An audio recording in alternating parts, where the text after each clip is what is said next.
Découvrez dans ce dossier le Private Equity, ou capital investissement, son fonctionnement et ses caractéristiques, ainsi que ses avantages et ses limites risques, mais aussi les différentes manières d'investir dans le Private Equity, agrémenté de nos conseils. Enfin, retrouvez notre sélection 2023 de 3 grandes sociétés françaises spécialisées dans le Private Equity et cotées en bourse. Sommaire. Qu'est-ce que le Private Equity? L'actualité du marché du Private Equity, investissement non coté, fonctionnement et caractéristiques des sociétés de Private Equity. Private Equity, les différents capitaux pour investir dans le non coté. Quelle peut être la rentabilité d'un investissement dans la Private Equity? Pourquoi investir dans le Private Equity? En vidéo. Comment investir dans le Private Equity? Quels sont les avantages à investir en Private Equity? Quels sont les risques de l'investissement en Private Equity? Nos conseils pour bien investir en Private Equity. Top 3 sociétés françaises de Private Equity cotées en bourse. Qu'est-ce que le Private Equity? Le Private Equity,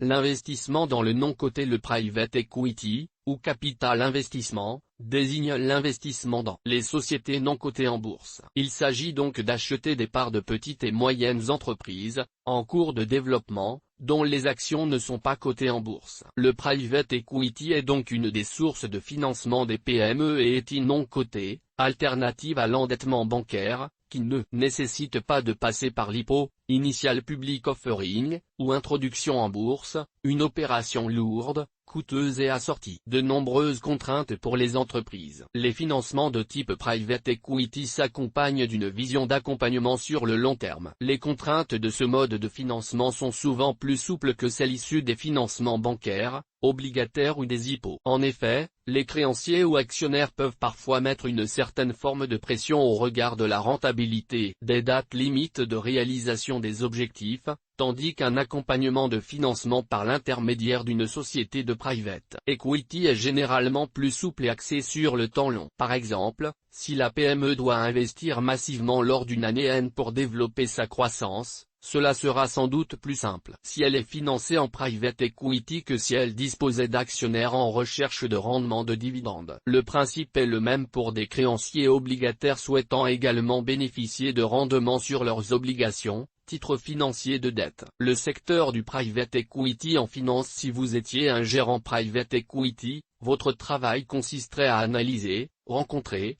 et accompagner des PME ou ETI à la recherche de sources de financement pour les aider dans leur processus de croissance, autres que celles proposées par l'endettement bancaire ou encore l'introduction et la cotation en bourse. Qui sait, peut-être que l'entreprise de 200 salariés située sur la zone industrielle de votre ville est en pleine expansion grâce à son activité novatrice. Il pourrait être judicieux d'y investir et ainsi d'accompagner sa croissance future. À première vue, cela n'est pas une mince affaire.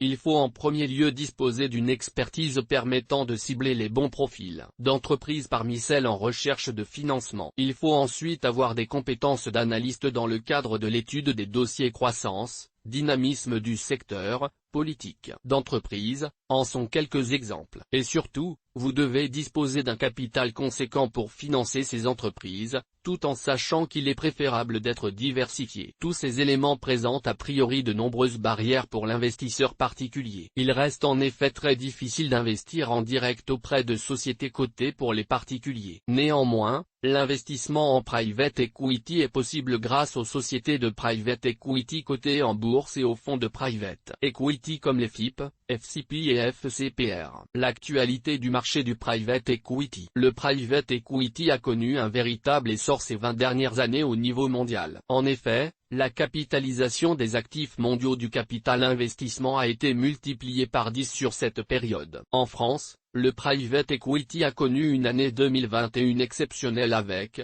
par rapport à 2020, une augmentation de 32,4% des levées de fonds et une augmentation de 52,5% des investissements dans le Private Equity français, dépassant largement les montants levés avant la crise Covid, d'après France Invest et Grant Thornton. Cette année-là, la BPI a investi 657 millions en capital innovation et 2,2 milliards en capital développement. Cependant, les derniers mois n'ont pas été faciles pour le non-coté qui doit compter avec des tensions macroéconomiques majeures. Inflation, difficultés d'approvisionnement, guerre en Ukraine, baisse de la croissance aux US comme en Europe et en Chine. La dégradation du climat des affaires et la baisse des valorisations des entreprises ainsi que la remontée des taux d'intérêt n'est pas sans conséquence. Tout n'est pas perdu cependant, selon le baromètre 2022 de Coller Capital. 42% des investisseurs institutionnels envisagent d'augmenter leurs engagements en private equity. Ce segment s'impose donc comme une alternative judicieuse en période d'inflation,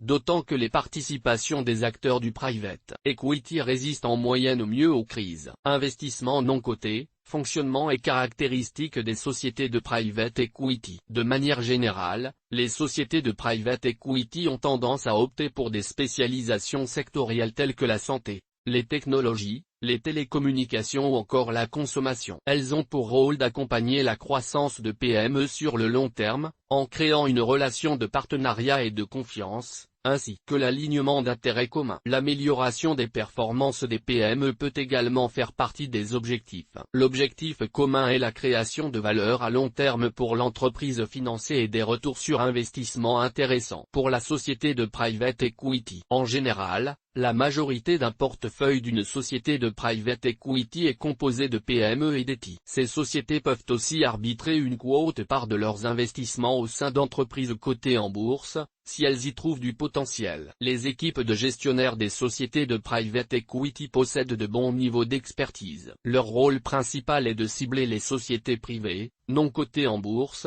à fort potentiel et en recherche de financement. Elles ont également pour rôle de calculer les taux de rentabilité. Ainsi, ces équipes mènent de véritables enquêtes de terrain en rencontrant les dirigeants, en visitant les locaux, en apportant un accompagnement juridique, etc. Les tickets d'entrée des sociétés de private equity peuvent être faibles comme élevés. En effet, ils peuvent être de quelques millions d'euros pour une petite PME, à plus de 500 millions d'euros pour des profils d'entreprises de plus grande taille. En France, la BPI est un acteur majeur du private equity, avec près de 2,2 milliards d'euros attribués au capital développement au titre de l'année 2021. Dans le milieu du private equity, on retrouve deux grandes catégories. La première est le capital développement, qui consiste à accompagner la croissance d'une entreprise privée.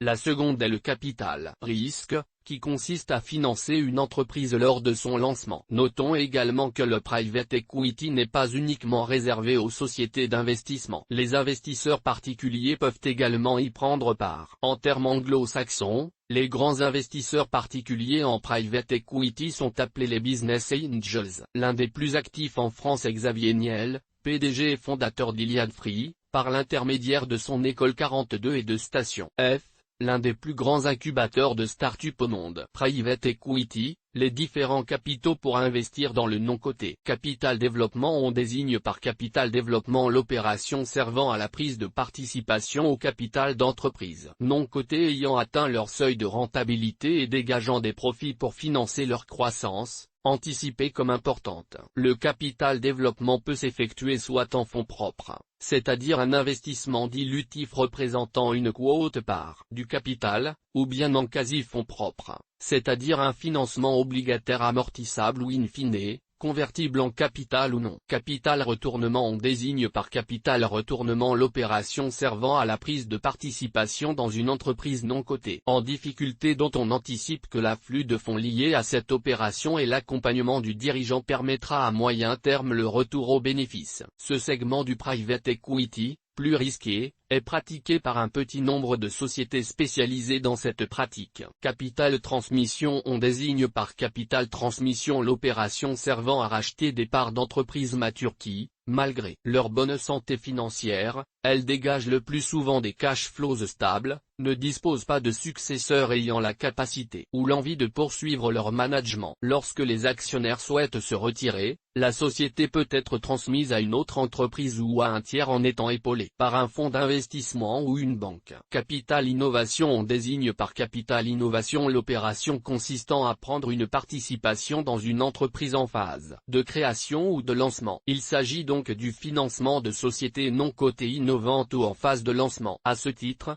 il s'agit d'un moyen d'assurer la production et la commercialisation des produits ou services proposés par la start-up en question. Quelle peut être la rentabilité d'un investissement dans la private equity? La rentabilité d'un investissement dans le private equity peut être potentiellement très importante. D'après une étude de France Invest, Association des investisseurs pour la croissance, en France, en 2022, sur un horizon de 10 et 15 ans, le taux de rentabilité interne, TRI, du capital investissement était respectivement de 11,3% et 11,4%. À titre de comparaison, rappelons que le CAC 40 affiche des rendements de l'ordre de 7%. Mais attention, il ne s'agit que d'une moyenne et de nombreuses sociétés affichent des rendements bien plus importants qu'en d'autres. Affichent des rendements proches de zéro, voire font faillite. C'est pourquoi il est si important de respecter les règles essentielles de diversification comme nous le verrons par la suite. Comment investir dans le private equity? Investir en direct dans le private equity, bien qu'il s'agisse de la solution la moins usitée et la plus difficile, il est,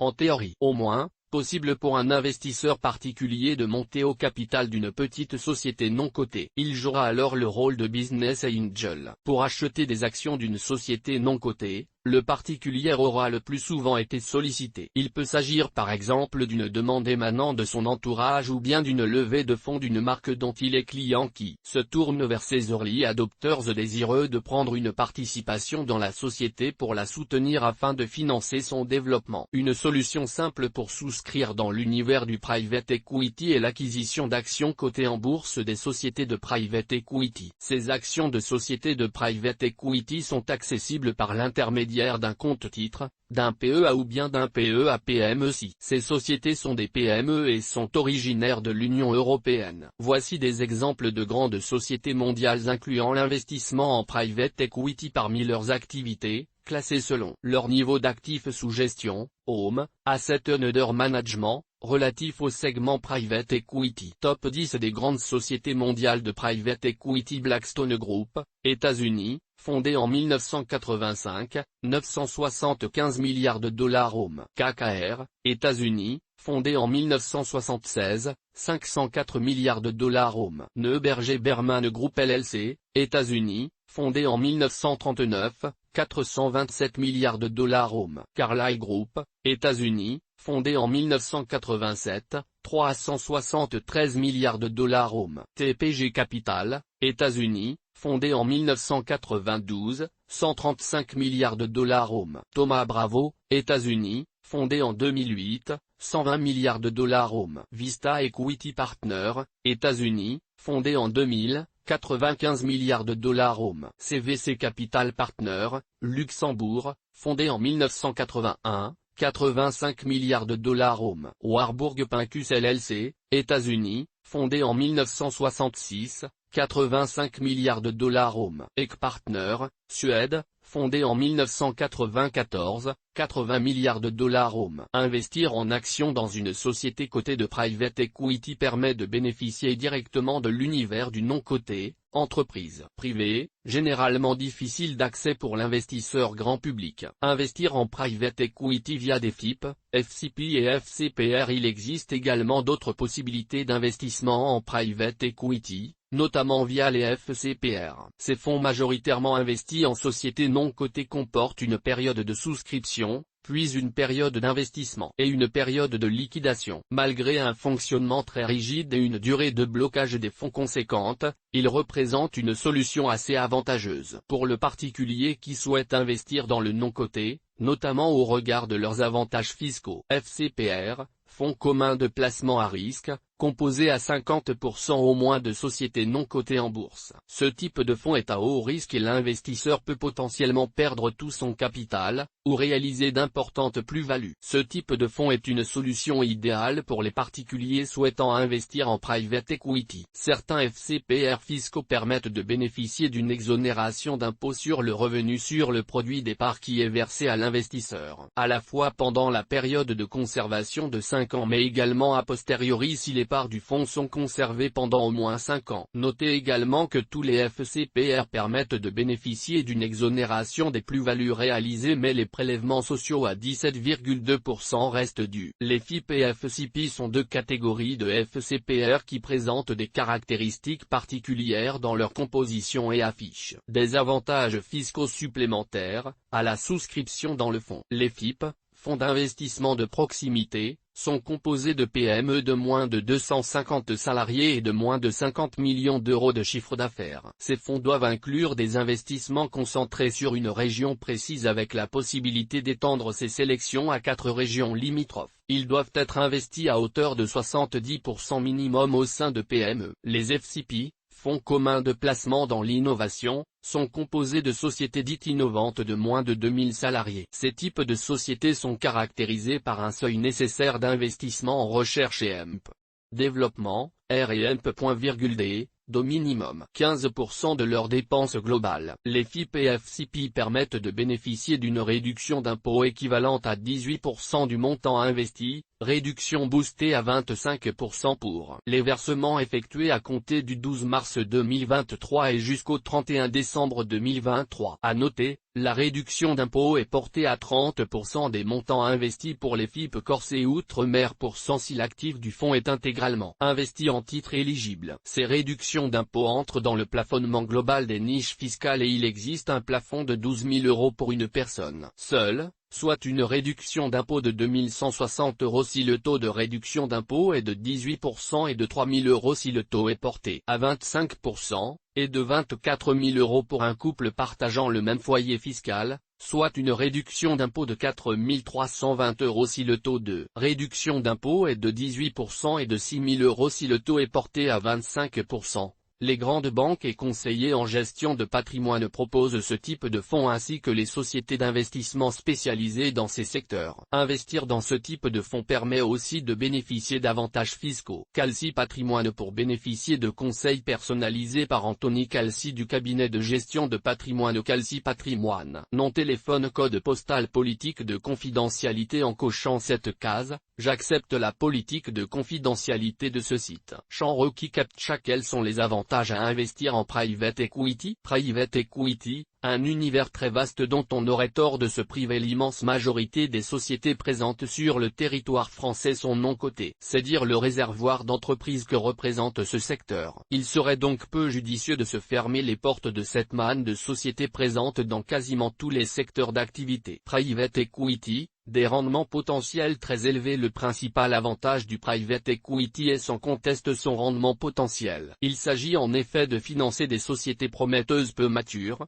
et en montant au capital à leur début, la plus-value pourra être très importante. Le potentiel de gain est donc très élevé. Investir en private equity peut permettre de bénéficier d'avantages fiscaux de plus. Investir dans le non-coté via des fonds permet de bénéficier d'avantages fiscaux. En effet, l'investissement dans le private equity via un FCPR permet de bénéficier d'une exonération de l'impôt sur les plus-values si les parts ont été détenues au moins 5 ans. De plus, certaines catégories de FCPR comme les FIP et FCP permettent de bénéficier en plus d'avantages fiscaux à la souscription. Les atouts de l'investissement dans le private equity via des fonds et sociétés spécialisées. L'un des avantages des sociétés de private equity ou des fonds de private equity est la diversification grâce à de multiples investissements. Ainsi, il n'est pas rare de trouver plus de 50 prises de participation au sein des portefeuilles des sociétés de private equity ou de fonds de private equity. À cet égard, le risque est maîtrisé grâce à la diversification. Notons également l'apport immatériel d'expérience des équipes de gérants des sociétés de private equity ou de fonds de private equity. Accompagner la croissance fait partie de leur métier et elles disposent généralement d'expertise sectorielle pointue. Quels sont les risques de l'investissement en private equity? Private equity, un risque accru de perte en capital. L'investissement en private equity concerne, comme nous l'avons vu, des sociétés peu matures,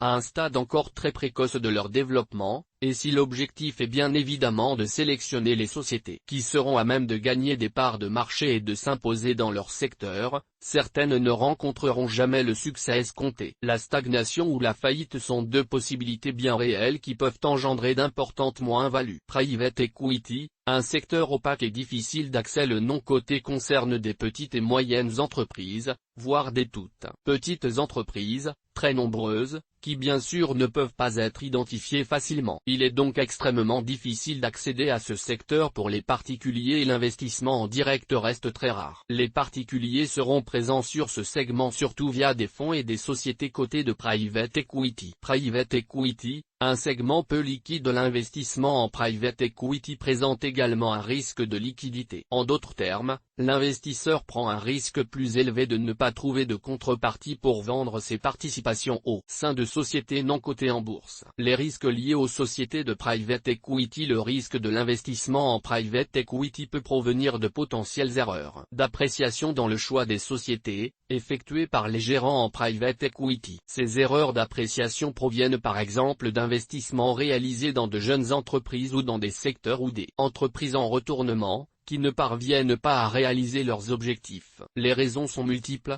telles que l'arrivée de la concurrence, une mauvaise gestion ou d'autres risques macro ou microéconomiques. Notons également que les sociétés ciblées au sein des activités de private equity sont souvent des PME qui représentent un univers potentiellement plus risqué que celui des grandes entreprises. En effet, de par leur petite taille, les PME sont aussi plus risquées. Nos conseils pour bien investir en private equity. Avant d'investir dans le private equity, le particulier doit d'abord s'assurer que son profil d'investisseur, et notamment son profil de risque et son horizon d'investissement, soient en adéquation avec le capital investissement qui, rappelons-le, est très risqué et doit s'envisager sur le long terme. L'objectif du private equity est l'accompagnement à long terme d'entreprises privées. Les arbitrages de type trading à court terme ou les stratégies de vente à découvert, short, sont exclus du modèle d'activité et la diversification des investissements doit être l'un des critères de gestion du risque. Bien comprendre son investissement en private equity et ses spécificités. L'investisseur dispose de choix variés au sein d'un univers mondial de plusieurs centaines de sociétés cotées en bourse spécialisées dans le capital investissement private equity ainsi que parmi les fonds de type FCP FIP FCPR. Il doit avant de souscrire étudier en détail leur stratégie. En ce qui concerne les fonds,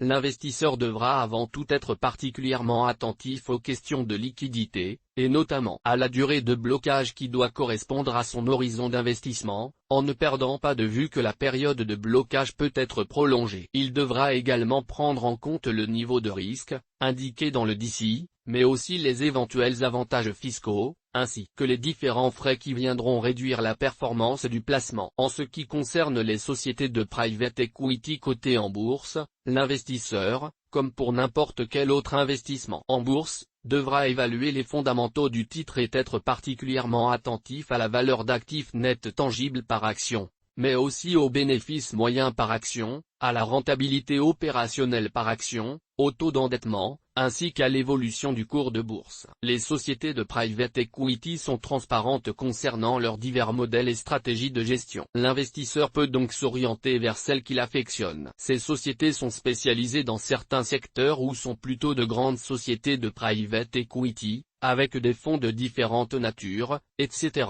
Les variantes sont nombreuses au sein de cet univers. À titre d'exemple, la société cotée en bourse française Altamira a décidé de se spécialiser au sein de secteurs spécifiques, en l'occurrence les TMT, technologie, médias et télécoms, le digital, les services, la consommation et la santé. Tickets au capital privilégié. Des tickets d'entrée compris entre 10 et 70 millions d'euros comme plafond d'investissement par société privée, sans limite sectorielle. Ne pas faire l'impasse sur la diversification étant donné les risques réels du private equity, il est recommandé de restreindre la quote part de son patrimoine investi au sein de cette classe d'actifs. Vous ne devrez donc investir en private equity qu'une faible part de votre capital financier. Mais ce n'est pas tout.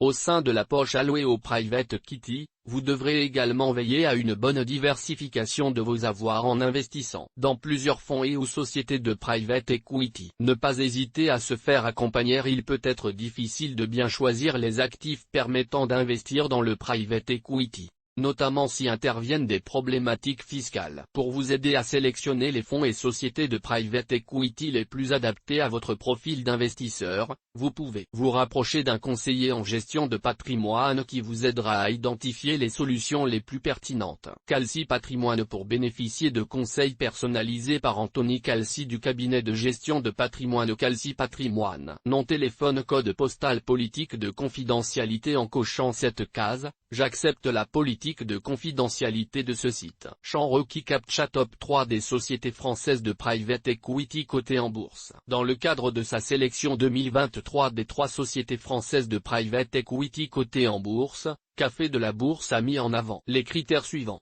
Une valorisation bilancielle raisonnable face à la capitalisation boursière, un taux d'endettement financier sur fonds propres, actif net comptable, inférieur à 0,60% des dividendes en tendance haussière sur le moyen long terme. Une capitalisation boursière minimale de 300 millions d'euros. Action IDI.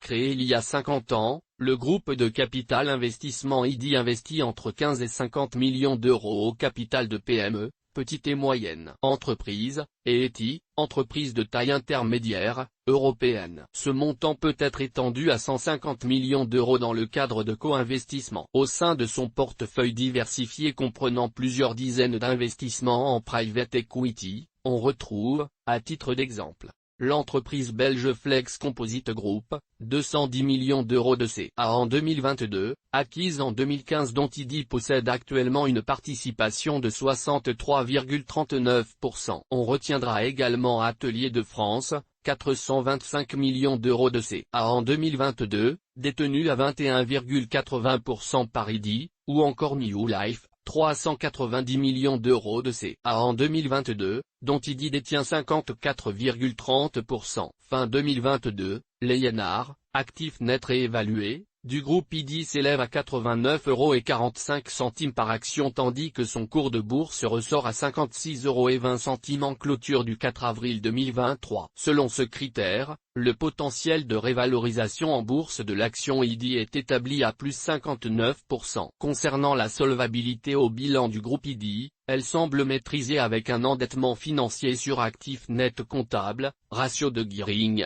de 0,14. Évolution du dividende IDI sur 10 ans. Le dividende IDI est en croissance de long terme, passant de 1,15 € en 2013 à 2,50 € en 2022. Seule l'année 2019 présente un léger mouvement baissier, notamment du fait de la crise du Covid-19. La mise en paiement du dividende IDI au titre de l'exercice, année 2022 aura lieu le 24 mai 2023 à hauteur de 2,50 € par action sous réserve de l'approbation en AG du 11 mai 2023. Le rendement 2022 du dividende IDI ressort actuellement à 4,45% à son cours de bourse du 4 avril 2023 établi à 56,20 €. Investir dans l'action IDI semble donc pertinent pour les raisons suivantes. Un EINR par action IDI supérieur à 89 € offrant un potentiel de révalorisation proche de plus 60%.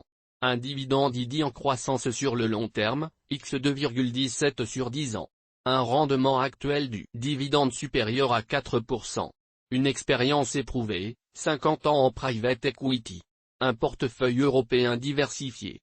Un excellent ratio de gearing à 0,14. Évolution du cours de l'action IDI sur 10 ans. Source TradingView. Durant 5 ans, entre fin mai 2012 et début avril 2017, le cours de l'action IDI évolue de plus 30%, passant de 21 € à 27 €, avant d'engager une croissance soutenue de plus 99% pour atteindre un pic haussier à 54 € mi-juin 2018. Un repli de 40% s'est ensuite dessiné avec un point bas de 32 €, 5000 mars 2020. Ensuite, on constate un retracement haussier de plus 73% qui permet au cours d'atteindre 56,20 € le 4 avril 2023. Action Altamira.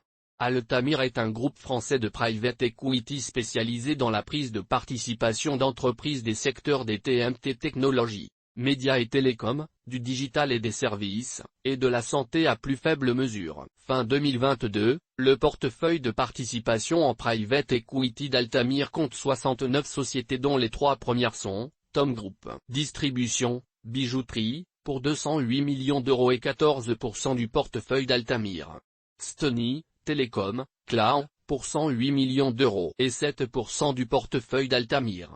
Infovista, numérique, logiciel, pour 94 millions d'euros et 6% du portefeuille d'Altamira. Fin 2022, l'ENR, actif net réévalué, du groupe Altamira s'élève à 35,93 € par action tandis que son cours de bourse ressort à 27,60 € en clôture du 4 avril 2023. Selon ce critère, le potentiel de révalorisation en bourse de l'action Altamira est établi à plus 30%. Concernant la solvabilité au bilan du groupe Altamira, elle est excellente avec un endettement financier sur actif net comptable, ratio de gearing, de 0,02. Évolution du dividende Altamira sur 10 ans. Le dividende Altamira est en croissance de long terme, passant de 41 centimes d'euros en 2013 à 1,08 € en 2022. La mise en paiement du dividende Altamira au titre de l'exercice, année 2022 aura lieu le 26 mai 2023 à hauteur de 1,08 € par action. Sous réserve de l'approbation en AG du 25 avril 2023. Le rendement 2022 du dividende Altamira ressort actuellement à 3,91% à son cours de bourse du 4 avril 2023 établi à 27,60 €. Investir dans l'action Altamira semble donc pertinent pour les raisons suivantes: un ENR supérieur à 35 € offrant un potentiel de révalorisation de plus 30%. Un dividende Altamira multiplié par 2,6 sur les 10 dernières années. Un rendement actuel du dividende proche de 4%. Une capitalisation boursière d'1 milliard d'euros. Un excellent ratio de gearing établi à 0,02. Évolution du cours de l'action Altamira sur 10 ans. Source: TradingView. Le cours de l'action Altamira présente une croissance long terme intéressante avec une multiplication par 3,15 de son cours de bourse sur 10 ans. Il évolue de 8,76 € au 2 avril 2013 à 27,60 € au 4 avril 2023. Action Tikehau Capital. Le groupe Tikehau Capital gère 38,8 milliards d'euros. Il possède différents métiers tels que la dette privée, les actifs réels, le private equity, ainsi que Capital Markets Strategy et Tactical Strategy. Concernant le segment private equity, Tikehau Capital possède 5,2 milliards d'euros sous gestion. Le potentiel de croissance est le facteur clé des équipes de private equity de Tikehau Capital. Ses prises de participation sont principalement comprises entre 20 et 150 millions d'euros. Le groupe profite d'un portefeuille très diversifié. Dans son dernier bilan annuel clôturé le 31 décembre 2022, Tikehau Capital affiche une valeur de 3,15 milliards d'euros de fonds propres. Actifs nets comptables, tandis que sa capitalisation boursière actuelle est modérément supérieure, à hauteur de 4,19 milliards d'euros au 4 avril 2023. Concernant la solvabilité au bilan du groupe Tikehau Capital, elle ressort maîtrisée avec un endettement financier sur actifs nets comptables. Ratio de gearing, de 0,51. Évolution du dividende Tikehau Capital sur 5 ans, entrée en bourse en 2017, le dividende Tikehau Capital est en croissance de moyen terme, passant de 25 centimes d'euros en 2018 à 70 centimes d'euros en 2022, soit une multiplication par 2,8. La mise en paiement du dividende Tikehau Capital au titre de l'exercice, année 2022 aura lieu le 22 mai 2023 à hauteur de 70 centimes d'euros par action sous réserve de l'approbation en AG du 16 mai 2023. Le rendement 2022 du dividende Tikehau Capital de l'action Tikehau ressort actuellement à 2,85% à son cours de bourse du 4 avril 2023 établi à 24,50 €. Investir dans l'action Tikehau semble donc pertinent pour les raisons suivantes: une solide capitalisation boursière supérieure à 4 milliards d'euros. Un portefeuille hautement diversifié. Une valorisation de fonds propres raisonnable par rapport à la capitalisation boursière. Un dividende Tikehau Capital multiplié par 2,8 sur les 5 dernières années. Un rendement actuel du dividende proche de 3%. Un ratio de gearing maîtrisé à 0,51. Évolution du cours de l'action Tikehau Capital depuis son IPO. Source: TradingView. Depuis son IPO du 7 mars 2017 au cours de 21 €, l'action Tikehau a connu une phase haussière de plus 38% pour s'établir à 29 € fin août 2018, suivie par une tendance baissière de 41% avec un bottom à 17,20 € fin août 2019. Depuis, la tendance globale reste haussière avec une reprise de plus 42% pour se fixer au cours de 24,50 € au 4 avril 2023. On notera une période baissière entre mi-2021 et mi-202. Source des images, FreePic. Toutes nos informations sont, par nature, génériques. Elles ne tiennent pas compte de votre situation personnelle et ne constituent en aucune façon des recommandations personnalisées en vue de la réalisation de transactions et ne peuvent être assimilées à une prestation de conseil en investissement financier, ni à une incitation quelconque à acheter ou vendre des instruments financiers. Le lecteur est seul responsable de l'utilisation de l'information fournie, sans qu'aucun recours contre la société éditrice de Café de la Bourse, comme ne soit possible. La responsabilité de la société éditrice de Café de la Bourse, comme ne pourra en aucun cas être engagée en cas d'erreur, d'omission ou d'investissement inopportun.